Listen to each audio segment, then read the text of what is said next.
Hey, everybody, welcome back to the Too Many Men podcast, where actual important life issues seemingly don't matter when it comes to as long as you can hit the frozen rubber hard, but we'll get into that. My name is Alison Lucan, and I am delighted to be joined by someone to whom I always love and send great affection to, but particularly on this day and this time of this year of our Lord, 2025, Boston sports fan. Sara Sivian. Sara, how are we doing? I am distraught. I cannot. You'd think my family, obviously, Jason Tatum tore or ruptured his Achilles, and I just feel so bad. He's genuinely like one of the best people ever, it seems. Just so sweet. Oh, I don't even know. I'm gonna get like genuinely upset. You would think my family group chat, it was like a close personal friend that went through like a life or death surgery. Like we're texting for updates. We're like, what's his prognosis? But I mean, he will survive. The surgery was successful, but it's crazy to think that we're just going to go a whole season without Jason Tatum. So it's over. I think we're going to lose tonight, but maybe I'll go out one last time to send the boys off right. Well, thoughts and prayers also to my good friend Shelley, a beloved and devoted Cavs fan. RIP. Oh, All right. Speaking of a Go week, Knicks. wow, Sorry. that's really rude. But speaking of people who are giving of themselves and suffering for the cause, whatever it may be, as equally brilliant as Sara, but as equally selfless because we have discovered that this week, Shayna Goldman is not only bringing you the hottest NHL playoff takes and clips, she is also babysitting the 8,000th dog in her household and serving as fashion consultant to her beloved sister who is traveling. That is Shayna Goldman. Shayna, say hi. Hi. Thoughts and prayers. All right, I my mean, friends. honestly, at this point. All right, here we go. There is so much happening in the world of hockey, and we had to start with the side that is giving in every single series as they narrow their way down to the championship. And that, of course, is our beloved PWHL coming off, including a 4 overtime game. I was loving the mustard just literally taped up on the glass because it can be fuel and serve to give you back electrolytes or something like that. Shayna, you are our go-to. Tell us where things stand in the hunt for the Walter Cup. I, the mustard, I've heard pickle juice for electrolytes, Pickle but juice works. yeah, the mustard, I'm like, okay, I feel like I need to know if this works. And is It it does like work. sweet mustard, spicy mustard? That looked like sweet mustard. Like, it doesn't matter. Can it be any mustard? It's just normal real mustard. question. It's Like, mustard seed. okay, well, now we got to test this out too. I'm gonna go run a marathon just to down Okay. some mustard. Anyway, yeah, there was a 4 overtime game, and that Montreal won with a goal from Catherine Dubois. And this is huge because Montreal picked their opponent. That's what you get to do as the first seed, and they picked Ottawa, which who among us wouldn't have picked Ottawa based on the regular season? But the Chargers are up 2-1 in this series after winning 1-0 in game three. So it's a best of five. That series is rolling. And on the other side, we have Minnesota, Toronto, and that series is 2-1 in Minnesota's favor. If you didn't already see on the PWHL, wow, on the Frost Instagram, they did a clip and it's Maddie Rooney's boyfriend It's so sitting good. there. It's so funny them discussing the game and everything like that. They've done a Like, whole series though. Have you seen them? They did oh was it Liz Shepard's girlfriend? And some like they're great. They're yeah. fantastic. I love they were talking about like, oh, stuff about Marc-Andre Fleury. Like, yeah, they get coffee once a week. And he's like, I want to go. Like, are you jealous? He's like, no, I just want to go. I want to be his friend. Like, I was dying at it. It was so wholesome. It's very nice to see. I feel like the P-Dubs in a very short time has done such a good job showcasing not just the skill of the game, right? Because now we're just seeing this constant stream of best on best. They're showcasing different rules. They're showcasing the personalities of the players and their families better than I think we're starting to get that in the NHL, but it's nice how they've just like jumped into that. And I feel like it's helping you get up to speed in women's hockey a lot quicker. Yeah, and I love too, and you pointed this out earlier in the season, like even in their social, making sure that every player is mentioned by names, even if they're not on social, so that fans can start to connect faces to players and all of that good stuff, which is particularly important as the league starts to expand. And while we watch Ottawa continue to charge ahead, There she is. Sara, your team, unfortunately, there in Boston was eliminated, didn't see the postseason. Have, with all of the sports on your plate, which you have had many, have you been able to take in any women's hockey or any thoughts on where the playoffs are right now?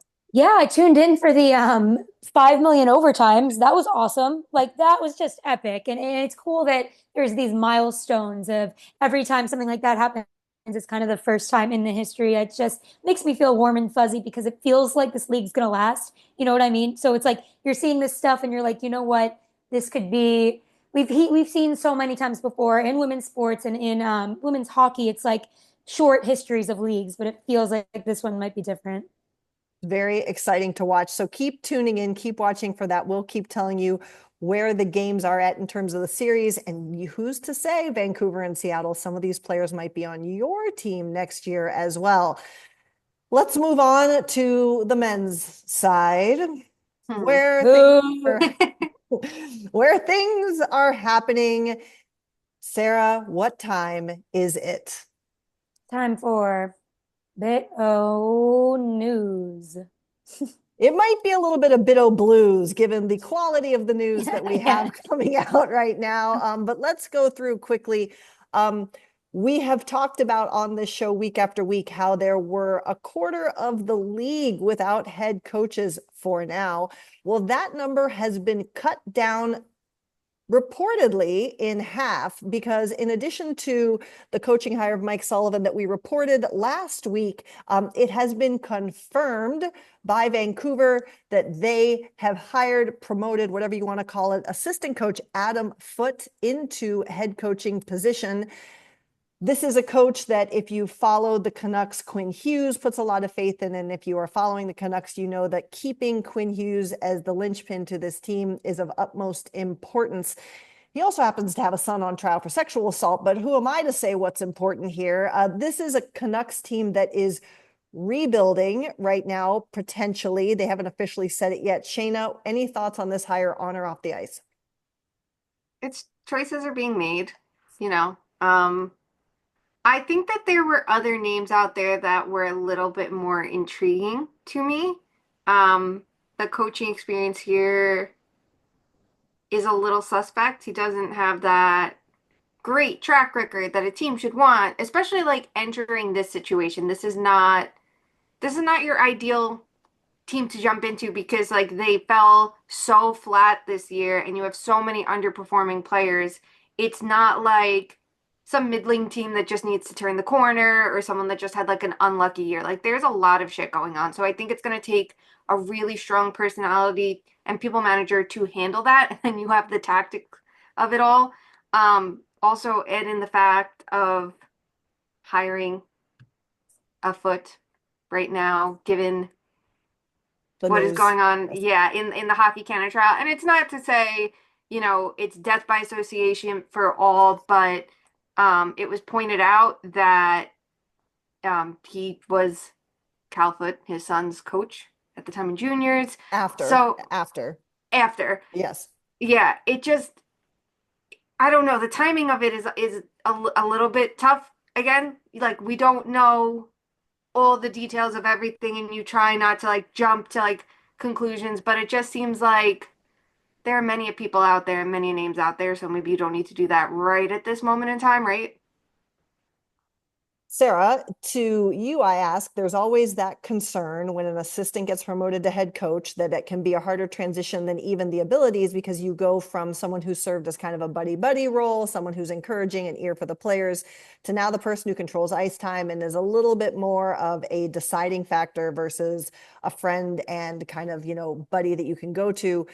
What do you think about promoting from within? Do you think it helps them potentially keep Quinn Hughes? And do you have any thoughts on the hire in general?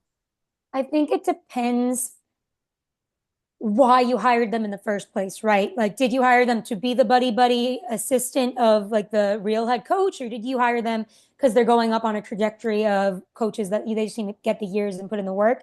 I think it was the former for the Canucks, and I think that if you're trying to make your star players stay by hiring a head coach, you're already in too deep. This is already a problem. Like it should not have gotten to this point, and it's kind of like playing catch up always when it comes to the Canucks. And you just kind of wish there was more of a plan and not going on the like flying off your heels, whatever they say. Like I just feel like they had an opportunity here to Flying do off your something. heels? Yeah. What is it? The coattail, not riding your coattails, but the heels of your feet, the heels of your, what is it called? Do you know the phrase that I'm talking about or no? There's many phrases with heels involved, and like phrases are Yeah. not my thing per se, as we both know. So I'm trying like making decisions on your heels. Flying off your Flying by the seat of your pants. yes, flying by the seat of your I that's what feel it like I'm like was. I feel like I'm on Wheel of Fortune right Yeah, now. you are. Like, all That's right. we're gonna do an episode like that next. But I feel like if Couturier! Jarmo. okay. Tajay. Anyway, Sarah, please continue. Yeah, I just in conclusion think, yeah, you should have kept Rick, but look what you did. It's like the next step of how badly can you fuck up a franchise. Can I So also like jump and be like, not to be an expert on the Canucks assistant and associate coaching staff. Again, we stress we don't know enough about that. yeah, But I'm like, I kind of thought this was going to be Manny Malholtra's moment. Yes, the head coach of their AHL affiliate, for people who don't know. Yeah, I don't know. I feel like, look, you look at Spencer Carberry as someone who has a lot of success right now, and obviously he was an assistant at the NHL level in between his AHL tenure. But I just feel like there's something there coaching from the AHL, and I don't know, two of the longest tenured coaches in the league both came up from the AHL, and Bednar and Cooper like learned from success. I don't know. Sorry. Carry on. Well, Sarah, you brought him up, and this is not confirmed, so I don't know that we should spend a ton of time on this. We will once it's official, which means next week. But the aforementioned Rick Tocchet, who created the vacancy in Vancouver, seems to be, by all reports, headed to the place where everyone thought he was going to go in the first place, and that is the Flyers. Again, we'll wait to go really deep on this, but any quick initial thoughts, Shayna or Sarah? Like we all knew this was happening, right? yeah. Like the second torch was let go. I was like, all right, so Tocchet, like this is natural. I like it. I wonder if it's more helpful to have a separation of church and state when it comes to the coaching staff and management or not, or if it's better to have everyone on the same page. I don't know. So I guess we'll see. I feel like having different opinions is a good thing. Yeah. But it's like finding ways to work through those different opinions, to have different viewpoints to come to this great conclusion. And it's like, I do wonder if it's going to be like, I don't know. I just feel like the whole flyery vibe, it's like everyone needs to be so like-minded. Mm-hmm. Yes, exactly. And also, I do think it's going to be interesting because as this hiring process kind of took on more and more time, people started to actually ask, like, with all due, is Rick Tocchet that great of a coach? So I guess we'll see. We shall. But now we have the first of a couple shit lists, this one embedded in Bits O news because we are nothing if not organized by theme. So since we're talking about head coaches that have been hired, in a very disappointing move that unfortunately a lot of people saw coming, the final hiring that was confirmed this week was that the Anaheim Ducks thought it prudent to bring Joel Quenneville back into the league as head coach. You may or may not recall that he was the head coach of the Chicago Blackhawks during the Brad Aldridge scandal and felt bad that he didn't do more, but apparently Anaheim feels cool with it because they did an extensive search into his role over the last several weeks and spoke with the person who was abused in the first case. There is still a second case going on with a second John Doe. They spoke with Kyle Beach, who now what? Like this guy has to be the arbiter on who deserves or doesn't deserve to come back into the league. But the team determined, and these are words reported by Emily Kaplan, the team determined that Quenneville continued to put in the necessary work to learn from those, wait for it, mistakes. The NHL gave Quenneville clearance in July of 2024 to work in the league again. I don't know about you guys. I would, if you have done all this work, if I did a lot of work to cover up for something heinous like this, and if I hear one more person say, haven't you ever made a mistake? This is not just a mistake, y'all. if I had to put in a lot of work to respond from something like this, I would be detailing for you point A, 1, 2, 3, 4, 5, 6, 17 to tell you exactly what I did. Sara, once again, your newsletter hits, it slaps, it goes exactly where it needed to go. You had a really thoughtful examination of Quenneville returning to the NHL. I'll give you the floor. Thank you. I feel like what you said too is part of the conversation that nobody talks about. And when I was in Carolina questioning about the Tony D'Angelo thing, he went to meetings. What meetings? They never told me. And I asked, and I'm like, can people just ask these questions more? Because I don't understand why there's not transparency there. And it could be any meeting. It could be anger management or something. It's like, that's not helping a victim. It might be helping maybe a leadership conference. I don't know. That's still not how, like the specific, I want to see specifically what's happening. And if something about Quenneville is I feel he at least states to take more ownership and states to be more remorseful than most that have been in this position before and kind of puts the blame on himself more than most. But I walk away from what he says sometimes feeling like, why wouldn't you just kind of step away from the spotlight forever then? Like you're 66, you've won 3 cups, you've already done enough. It feels like it's selfish and not thinking of victims if you're coming back after you get reinstated. I think it would be more if you really care about the victims, maybe it's an even bigger statement to make a different precedent and say, I'm glad I was reinstated, but like I still have more work to do and I'm going to do it. Not the first person that hires you. Yeah, I'm jumping right on. Like I think that is something we don't talk about much either. That like, okay, part of redemption or part of recovery rehabilitation is kind of doing more, going above and beyond. And I think you can't say, I'm a champion of the victims and take the first job offered to you just like that. And I think he has to say, yeah, what part of this was self-involved, right? Because I'm sure Gary's telling him, do X, Y, and Z so we can say you're healed now and you can come back. So I think it just looks more self-serving in retrospect, all the things that he's claiming to do. And then in his statement where he says, had I known what happened. So are you taking ownership for knowing what happened or not? Because you can't start to do revisionist history now. You have to say, I knew what happened, which he did, which it said in the Block and Jenner report. Yes, Bowman told the report that he actually knew what happened and that there was enough evidence for him to be like, hey, I don't want to deal with this right now during a cup run. Because if it wasn't that, he wouldn't have said, hey, I can't deal with this right now. This is going to be a big deal. And that's what he said.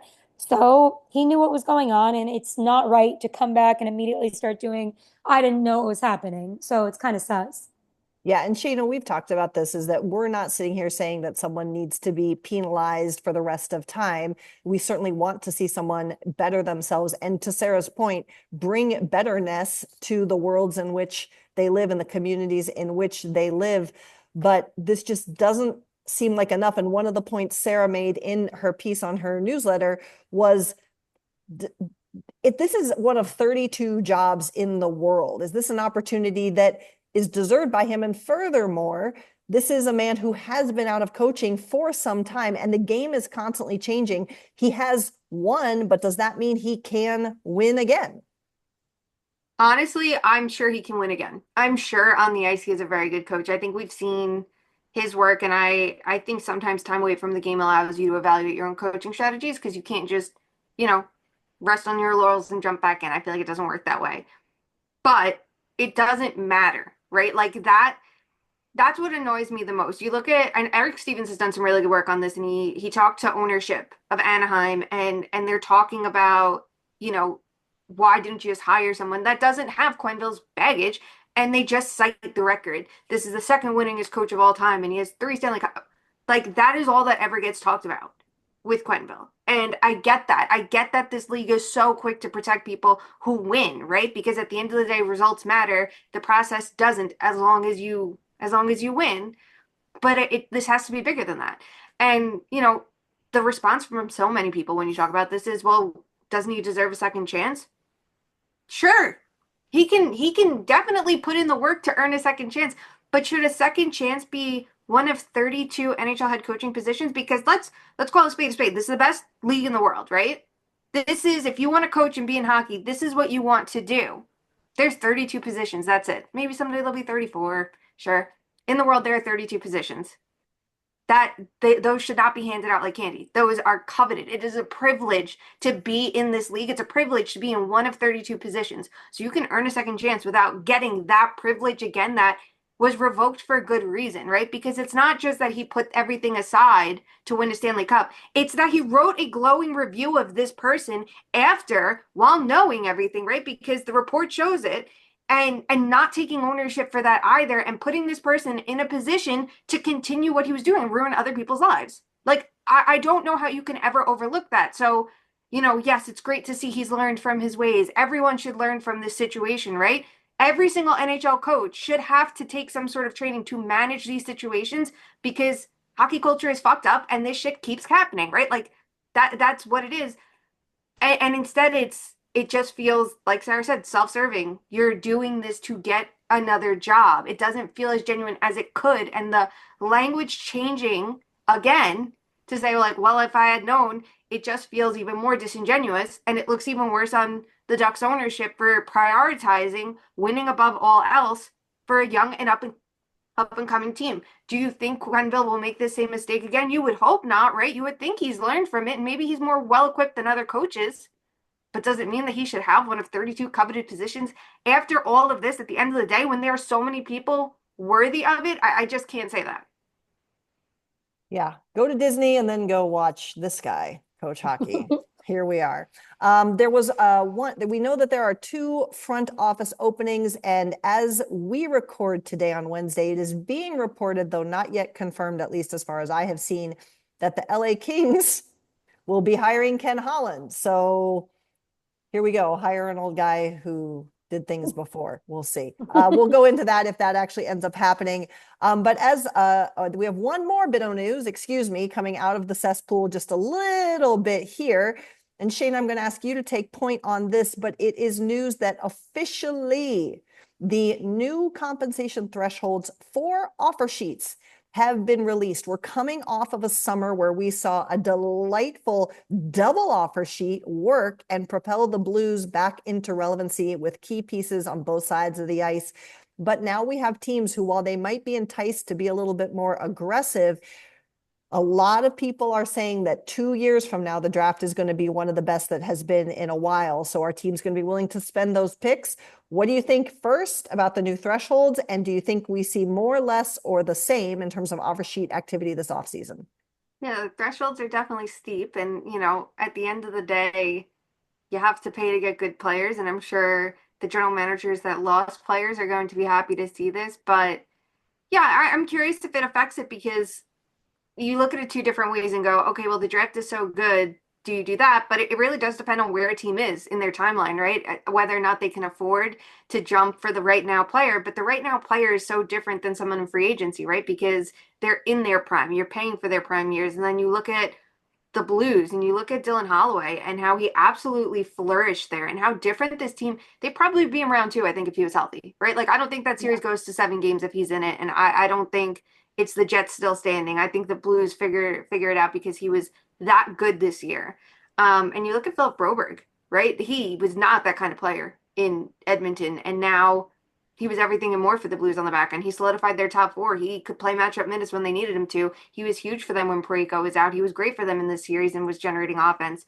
So you have to take those two things and kind of balance the two challenging thoughts, right? Like, what is the better move? And it's going to depend for everybody. But I think that if anything, it should encourage teams to go for it.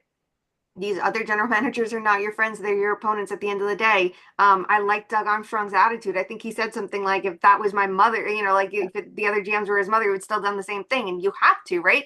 This is a competitive league. And now you're seeing how it works out. So I understand the league tightening things a little bit more just so things don't go out of control. I think that's boring, but it's just the NHL. They take away all the fun that we could ever have. But hopefully teams are daring, right? And that doesn't necessarily mean going for that $9+ million threshold that's going to cost you 2 firsts, a second, a third, or 4 first-round picks, which not every team can do. It's those tiers below it to keep an eye on, right? Not necessarily the Matty Nyes of the world, which, I'm sure there are going to be teams that contemplate that one as well. But it's that tier below that Holloway and Broberg were a part of to keep an eye on, because a second round pick for someone for $4 million is totally worth it.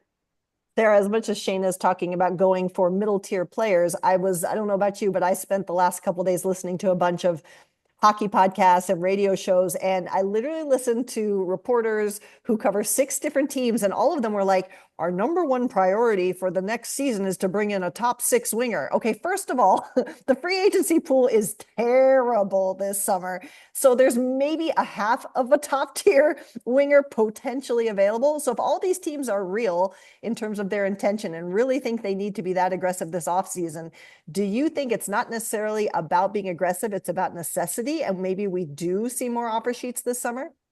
Yeah, I think that's a great point. I feel like front offices are getting more creative and realizing they can do this stuff. And it kind of is like they used to not mess with each other because of like loyalty or something. And now it's like the straw that broke the camel's back. I feel like we're going to see at least one. And it's interesting because, yeah, I mean, I think with the salary cap rising, players have more agency. So it's like this is another way to get players without kind of giving them agency.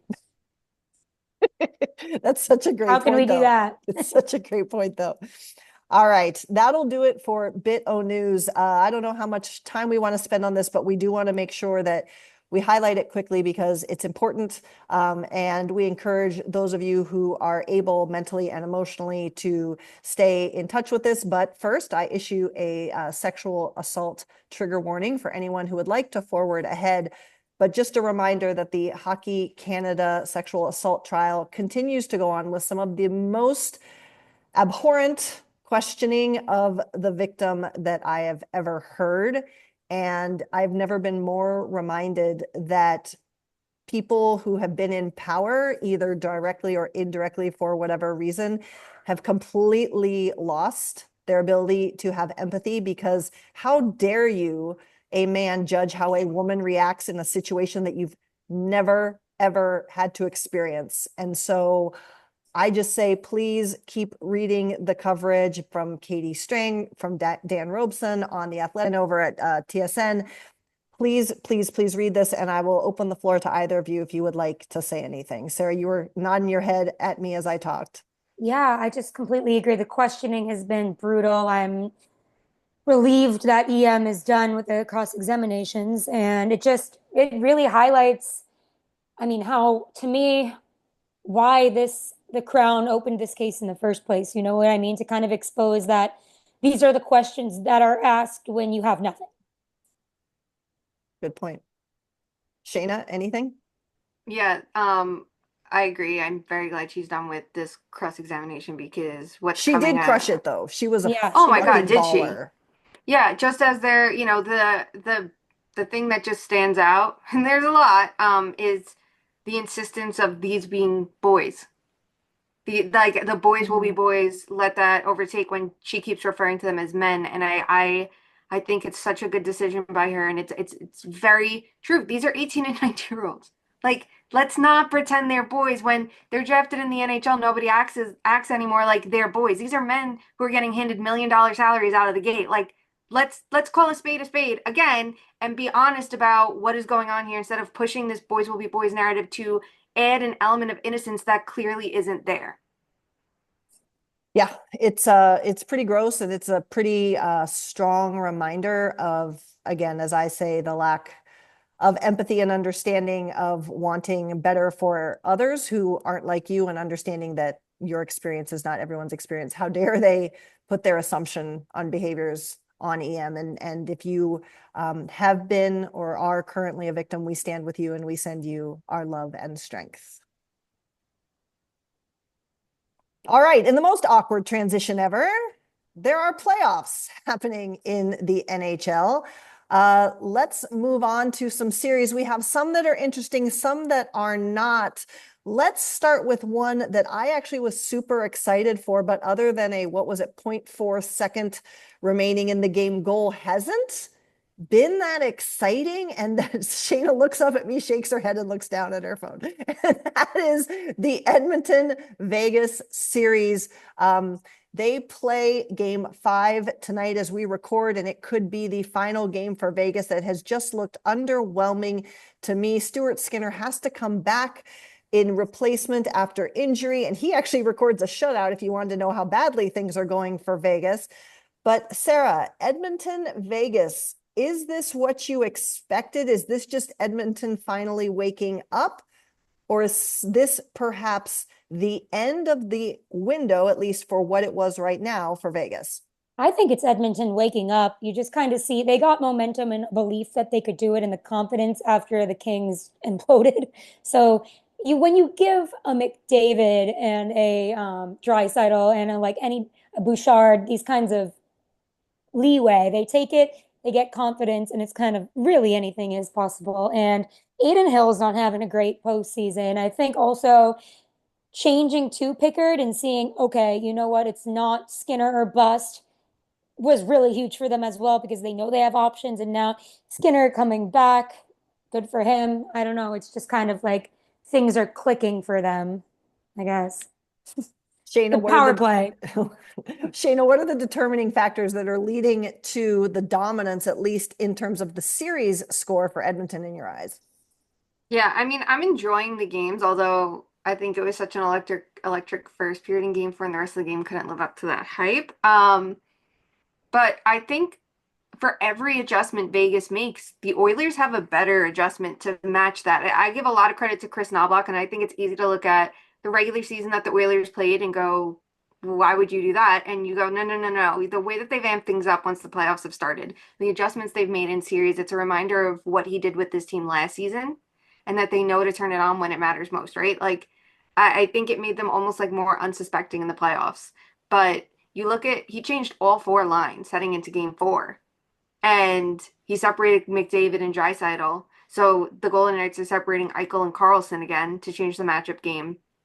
And I think that's going to trip up Pietrangelo and Theodore, who both have made some pretty tough mistakes this postseason.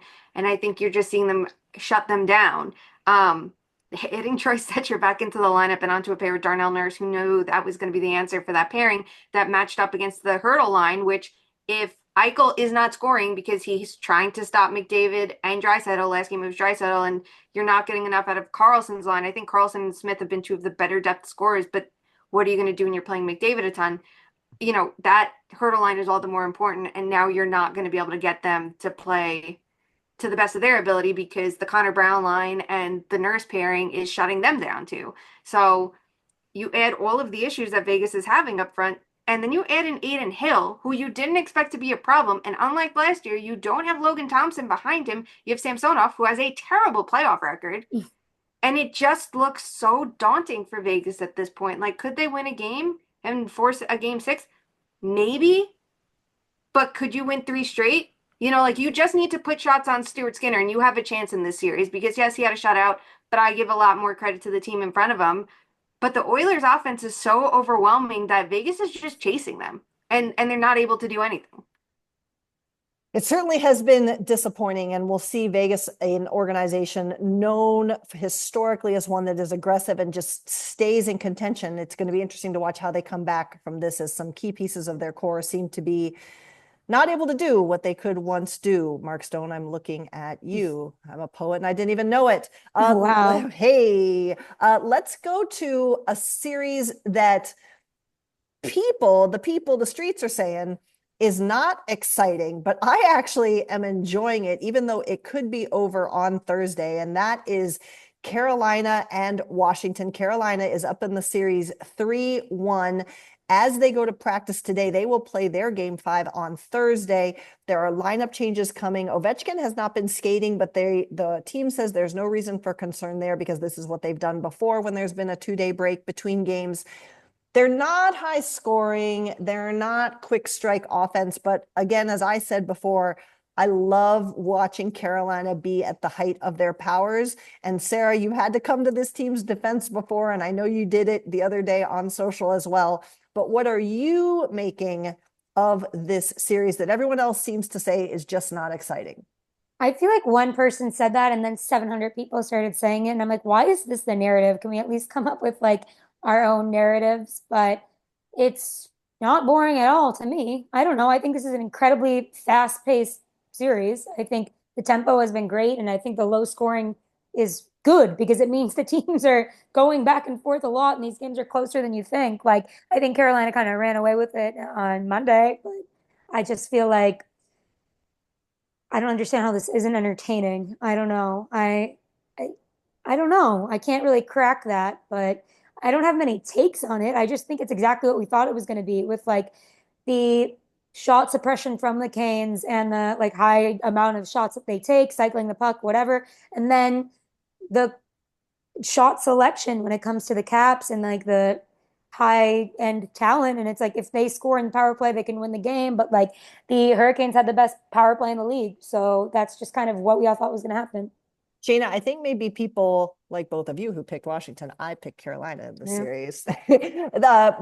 We're not thinking this Carolina team could do it because in past years we've seen where they couldn't win on the road or they just kind of flame out after a strong start. But this year, everything seems to be clicking. And to Sarah's point, I love watching a good defense. Everyone knows I love watching an effective penalty kill. Washington, however, their shooting percentage, I believe, is in half of what it was over the regular season. Are things faltering for Washington as well, in addition to Carolina playing so good as they have been? Yeah, and I would just like to add, I went with the Caps because I was scared of Kochekov and we did not know about Freddie Anderson. But like, I expected the Canes to be good in this series, but not this good, right? Like, you look at Washington and their depth and how you thought it would match up to the Canes. And I think the big difference is they both have these deep approaches, and that's working for both of them. But unlike a lot of other instances, like the Canes have the best players in the series, right? Like how many times like, well, Aho is great and Slavin's great, but you're going up against this superstar, and here's Barkov to your Aho, and here's Forsling, and here's Kachuk and Verhaeghe and Reinhardt, and like a million stars, right? Like it's different. So I think that works in the Canes' favor. But no, the shooting percentage part is definitely interesting because all year you looked at the Caps and went, they're shooting at a very high rate. Can they keep that up? And that was at 5-on-5 specifically. It's not just what was going on the power play. And their offensive creation was still some of the best in the league in the regular season to back it up. That even if the shooting percentage faltered, you thought, okay, they can back it up because they're generating a ton. And they're just not able to generate much of anything. And I think the biggest part of it is the second line getting absolutely crushed. It was McMichael, Dubois, and Wilson all year. They were the Caps' best line, I would say, on both ends of the ice. And in game one, they got absolutely decimated. Game two, they had a little bit of life. Game three, they were bad. In game four, they made lineup changes by swapping Protas and Wilson to try to get both top six lines going, and it's not working. So now they're going with different changes again for game three. McMichael's going to play center on the third line, which was his natural position. He switched to wing, which really like revitalized his game and got him going at the NHL level. And he's going to have that second line is going to have, I think, Wilson and Protas around McMichael, and I'm sorry, around Dubois. So it's going to be really interesting to see if those lineup adjustments are going to be enough. It's nice to see the Capitals are trying different things, but this is also the kind of risk of it too. Like they had combinations that worked in the regular season and didn't have to make as many changes versus the Canes who are making adjustments along the way. And you're literally seeing the results immediately, right? Like adding Roslovic into the lineup. Oh, he's scoring. Okay, they're going to put Kokoniemi's on the fourth line. Okay, it's working for them. So who knows? Who knows if the Caps can have that like instant gratification that the Canes have had. Wasn't it Kokoniemi who had the little shove after the goal last game in all the Yeah. top most? I loved it so much. That was great. All right. There is one more series that is scored currently at 3-1, although this one to me feels a little bit closer while you watch the games, except for a couple key narratives that are developing. The first is, of course, that this is the team of hat tricks. Down in Texas, where you wear your big hat, I guess you want everyone to throw it. Michael Granlund adds his name to the list of players who've had a hat trick this postseason, propelling Dallas to their third win over Winnipeg. Everyone's been talking about the inability for Winnipeg to win on the road. Everyone's been talking about Connor Hellebuck struggling, and I didn't love the first goal against last game, but I don't think he's been disastrous. However, Winnipeg now has to win all of the remaining games if they want to keep playing past this round. Sara, what do you make of this series?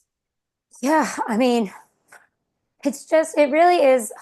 It's funny how it's the hat trick thing, of course. I think it's like it shows the depth of the team is good. It's kind of maybe everybody sees how Connor Hellebuyck they can get past him each night and they do a different one each night. Like it's just funny how that's working out. I mean, Hellebuyck's at the bottom of the barrel right now. He has minus 10.4 goals saved above expected, as they say. And that's worst. And it's his fault. So I don't know. Like obviously the defense in front of him, it's like they're playing with no confidence, and that's kind of scary. But he's just really shaky in net and kind of letting people be a one-trick pony where it's like, yep, he gets a hat trick this night, he gets a hat trick the next night. In a search for trying to find post-game coverage last night, I actually found that NHL Network was airing post-game interviews, and so I got to see Connor Hellebuyck, very frustrated, obviously, but also defiant. Shayna, is the goaltending narrative fair? Is Sara's point one that's being missed, that it's not just about what the goaltender is or isn't doing, it's affecting the play in front of him? And equally on the other end, Jake Ottinger just with some incredible saves, particularly last night. Yeah, I think the goaltending's a part of it, right? I don't think the Stars are playing the same way the Blues did. They're not creating as much traffic in front and having as many tips and deflections to beat him. Like they're playing it differently, and it is kind of interesting because you can look at that and go, well, that's a way to beat him and make him look extremely human. I don't think he's been as bad this series, but he's not as good, right? You don't know if you're getting those timely saves. Right. And if you're not converting on your chances, which the Jets are not doing, you saw Kyle Connor with a couple really good looks and Ottinger with even better saves, it all just kind of like trickles down the lineup.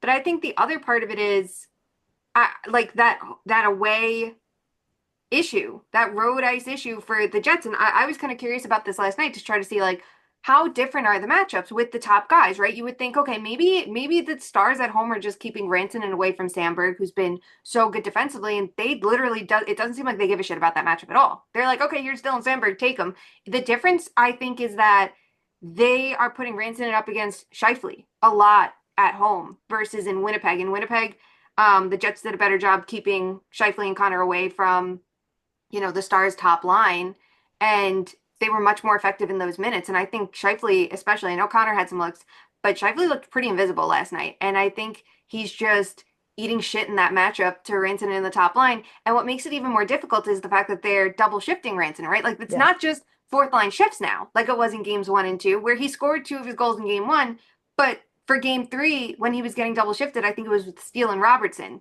Last night when he was getting double shifted, because they went 11-7 to open up more ice for him and bring Heiskanen back, he was playing with Wyatt Johnston in his extra shifts instead of the fourth line. So that is even tougher to navigate because you could be trying to prepare for him to play those extra fourth line shifts and put your top guys against the fourth line, which you don't want to do in the first place.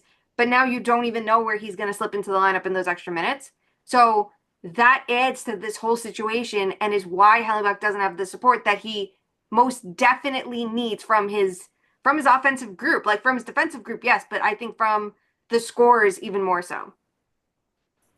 Going to be interesting to see who comes out of that one, because to some of your points there too, Shayna, they're different than St. Louis, but I still feel like Dallas isn't playing to their full potential yet. I agree. 100%. Yeah. So if they go in against supposedly Edmonton, that is going to be something. All right, there is one more series, and we refuse to give them a segment, so they continue to try and make things as interesting as possible, but not until it's over, Leafs. Not until it's over. We're leaving you alone, Toronto, even though it's 2-2. It's a 3-game series, the first of which is tonight back in Toronto.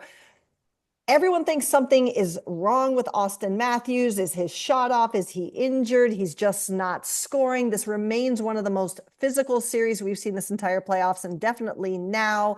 Stolarz is practicing again. Sara, it's Toronto. So much drama, so many narratives. The Panthers are panthering.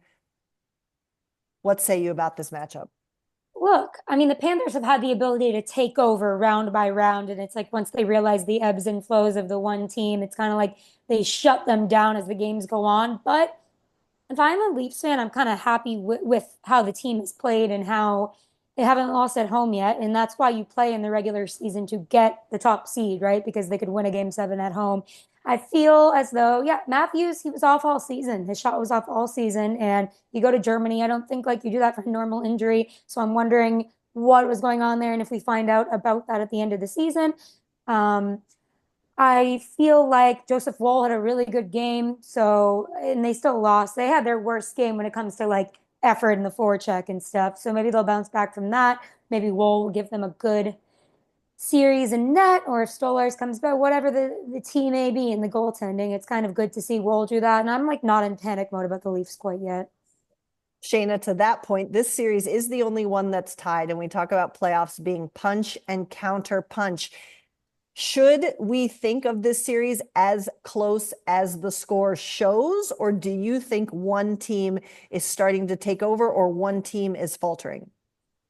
I think tonight's game's going to decide that. I know this is a cop-out, but I think that the Panthers have the momentum right now, and no one's surprised that they were able to take over that series on home ice and tie it up, right? Like, we all knew the Panthers were not going to go down so easy after going down 2-0.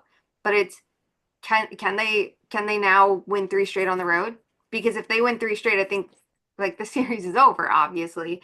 It just seems like the Leafs were responding better, I think, quicker at home, right? Like we saw more response goals from Toronto on home ice than we did in Florida. And I think the matchup game was important here too, because at home, the Leafs were perfectly fine with Matthews playing the power versus power matchup against Barkov. So even though he wasn't scoring, he was stopping Reinhart and Barkov from scoring. And that matters, right? And that's why the third line of the Panthers was picking up the pace, and I think they put up 4 goals together. When they went back to Florida, they got Barkov away from that matchup. And oh look, Rodriguez and Reinhart and Barkov outscored the Leafs 2-1 in games 3 and 4. And while the Marchand line isn't scoring there, they're stopping, Matthews from being his best self too. So if he's not scoring, you want it that he's doing Selke caliber things. But if he's not doing either of them and not stopping Barkov, like then you're going to start talking more about the fact that he's not scoring goals, right? It's the first regular season in his whole career. He fell below expectations when you know he's the kind of guy that can finish above them because he has all that shooting talent. So it's going to get glaring if he doesn't pick up the pace, because like the Leafs don't have a third line like the Panthers do to make up for what the top 6 doesn't do like the Panthers do. 3 games to decide it all. We will see if it takes all 3 or just 2. We also should note, while we didn't talk about it in Bit O News, Panthers minority owner Doug Sifu has been suspended by the NHL after some inflammatory tweeting to Leafs fans, which is interesting in and of itself, but also interesting because crazy how literally no media decided to report this or talk about it. So always make sure you're paying attention, people. If you want to know the full details, I'm going to point you directly to Florida Hockey Now, where George Richards, a longtime reporter who covers that beat, wasn't afraid to put the story out, and he did, and he got the quote from the organization in response. So there is that.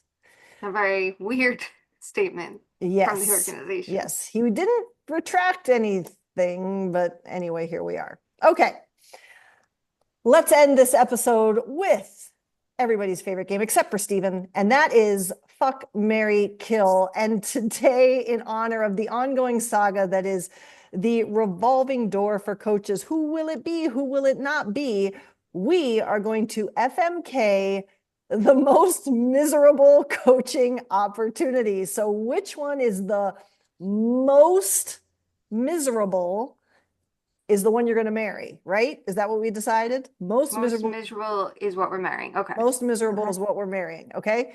Sara, as is tradition, you will go first. So most miserable to least miserable. Pittsburgh, Vancouver, Boston. The floor is yours. All right. Unfortunately, you guys know I love Vancouver, but I'm killing Vancouver. I just feel like if one of the most beloved coaches in the league who won the you win the Jack Adams one year, the next year you're leaving, like running out of town. I feel like you're going to be without Quinn Hughes potentially, and all of this stuff. It's just kind of like there's a reason why they promoted their assistant coach, and it's probably because a lot of the enticing names aren't coming calling. I am going to. Oof. Wait, so is Vancouver the most miserable? Yes. Okay, we Okay. flipped it. We'll do it that Oh, way. That's Let's do it fine. that sorry. way. That makes That's sense. fine. Let's kill Yeah, that's good. Vancouver. That's Okay. good. That's Okay. good. I am going to. Oh, hmm.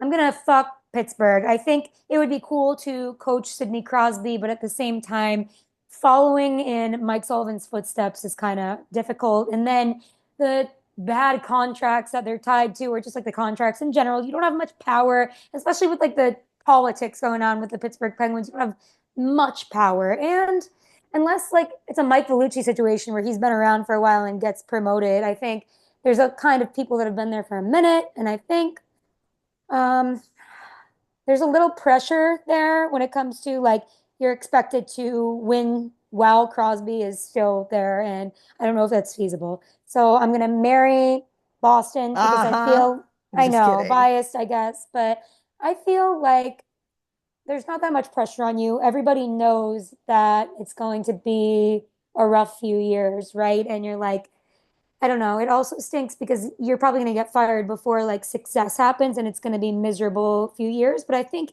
I look at it and it's like a good landing spot for either a really veteran coach who kind of wants to say, "Hey, I'm still in the game," and like be a stepping stone to wherever else or try something new, I guess. Or a new coach that's like moving up the ranks in college hockey or something, or as assistant or something to be like, "Here, I'm getting my foot in the door and let's see where else I'm going to go once I get fired here." Shayna, your picks. Okay. I'm gonna kill Boston. I That's Oh. fair. um yes, it would be cool to coach Pasternak and Charlie McAvoy, but no matter what this team does, you are not getting credit for it. If you Mm. coach the team well, management will take credit for it. If you coach the team poorly, it doesn't matter. You're going to get fired. Like, if the team management continues to shit the bed the way that they have, you're getting fired. It does not matter. If Jeremy Swayman is not good, you are getting fired. I would not want to be in that position. I feel like they go through coaches. You know, sometimes you look at management and go, wow, they go through a lot of coaches, or how many coaches is this core going to get? And I look at this management group, how many coaches are you going to get when you just keep screwing up the team around you? And yes, they finally did the right thing and they sold, but I don't know. I feel like as much as they sold this year, I wonder if they think it could be like a snappier turnaround, kind of like the Capitals, and I just don't trust them to do it. So don't want to deal with that personally. Um, I will, I will fuck the Penguins because coaching Sidney Crosby is something you probably don't have to do that much, right? Like he's coach number two for you essentially, and that's wonderful. Yeah. Second of all, the expectations, I feel like the way management kind of knows they're not that good and they're going to try to be good and try to sneak in. But I think that there's also like that realization, like, okay. And yes, you have big shoes to fill in Mike Sullivan, but sometimes like coaches, the messaging gets stale as good as you are, right? And they've had some really shoddy assistant coaches over the years too that have messed things up defensively. I did not love the work that David Quinn did there. You go a year before that and Todd Reardon with the power play. So I think that with a clean slate, there's a little bit more potential. I'm going to marry Vancouver. I might choke on my words here. Wow. First of all, I think they're going to give out a big, if you were like a hot commodity coach, they're going to pay every single dime that they possibly have because they need to save face after the Rick Tocchet situation. Second of all, you get Quinn Hughes, even if it's for a moment. Third of all, if you can somehow figure out the shit that's going on in Vancouver, that's going to make your career, right? That is absolutely going to make your career. Like you solved the Canucks. Even if they go on a shooting percentage bender and get to the playoffs, you solved them enough that I think that's the turnaround that everyone will talk about. The other part of it is, and we mentioned it before, I don't know how good of a coach Rick Tocchet is on the ice from a people manager perspective and from an X's and O's perspective. So I think too, there's an opportunity to take the team in a different direction and really experiment with it. And they're good players that you could see like, okay, maybe we're looking at things differently. Like if you go there, maybe you're not going to try to make Elias Pettersson be that much of a grinder, and you're going to be like, oh, let's maximize your strengths. All right. I just came up with a wrinkle in my decision making. Ooh. I've decided that I am also going to marry Vancouver. And that is because I want to debate with the stat boys all day in my media scrums. And I think it would be hilarious and fun And there's so much drama, which I would not want to deal with. But I do think that like actually having media that dwells in that space quite a bit could be fascinating discussion. And hey, maybe they could help me figure out some stuff too. And wouldn't that be interesting? So that's why. Completely nonsensical reason. But so I'm going to marry That's a good Vancouver. reason. It's a very you reason, but it's a very good reason. I am going to, oof, this is hard. I am going to, oh boy. I think I'm going to fuck Pittsburgh only because I don't think either Pittsburgh or Boston is in a very good spot. But I think I have a little more trust in Pittsburgh's leadership to navigate a way through. Also, I kind of like downtown Pittsburgh. It's got some cute little restaurants and fun stuff, but I'm not eating your stupid fries on your sandwiches. Those are gross. You don't like downtown Boston or Pittsburgh? Please. I mean, like we're talking It's city vibes. cheaper. It's That's definitely. true. I feel like you're going But guess Vancouver, what? Boston, Pittsburgh city wise. Well, Like if that's the decision. I was trying to throw them a bone, but we'll just take that. We'll You don't like strike it fries from. on your sandwich? It's It's cheaper, but guess what? disgusting. You may one day end up in Pittsburgh with a job with a boss who says, "How much money do you think you deserve every month?" I 'Cause know. it could happen to me. And now I'm in Boston thriving. I also could end up in the Pittsburgh arena, which is one of the worst cases of being sexually harassed I have ever had in my press career. But I What's going digress. around? Wait, can I ask a question though? Because now I'm Yes. curious. I'm sorry, Ari. Like I know you guys have more serious things, but like, what's your feeling on potato chips on sandwiches? I don't know that I've ever had potato. I don't think I would hate it. This is You've why. never had a potato chip Wait a on a minute. sandwich or in a wrap? Listen. I think this might be why I would eat the potato chip and not the fry because I don't like there are too many of the fries and they are soggy. Fair. I You enjoy gotta a eat it crisp immediately. fry. Yes. They're still soggy when they like it's instant sogginess. So I need the crispiness. So I think I would enjoy a potato chip on a sandwich if it was the right sandwich. But I I have feel like you not need done to one. try this very soon. Like get like a nice wavy chip or a baked chip. Okay, I'll do Okay. that. Okay. Report back. Thank you. Carry on. All right. And so I'm going to kill Boston, even though I also love downtown Boston, but they do get too much damn snow. It's kind of, That's fair. yeah. Oh, Yeah. the snow is good. We love Boston. I love didn't Boston, say, but We I the just sports said teams I love like everything else. Boston. Oh my God. Honestly, I have to kill Boston also because if I had to be surrounded by Patriots and Red Sox fans, I would probably rip my hair out. That's a good point. Oh That my is God, I actually would a good lose point. my damn mind. Respectfully, Sarah, I'd we're be in sorry. jail. I'd be in jail. I'd be fighting people constantly. Bar fights, everything. It would just be a shitstorm. Can't go to Boston. Yeah. Bill Belichick doesn't live there, does he? Say, I know he doesn't work there anymore, but he doesn't live there, God. does No, he hasn't knocked on my door yet because I'm 31. I'm too old. You're not controlling enough either, I don't think. No. Yeah. Well, you know what? That could work.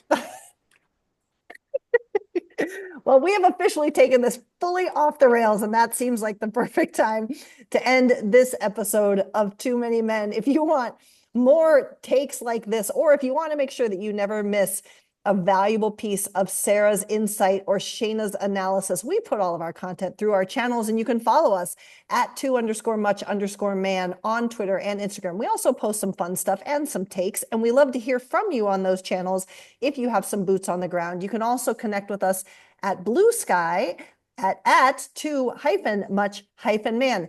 We rarely say this, but unfortunately we have to lately. Please hold off on buying our merch. We're going to find a new vendor because Teespring is the devil. But I digress. So let's bring some positivity back into the world as we sign off with an ask for all of you to do something, please, no matter how big or small, every day to make sure that hockey is truly for everyone. We will talk to you soon. Love you. Bye.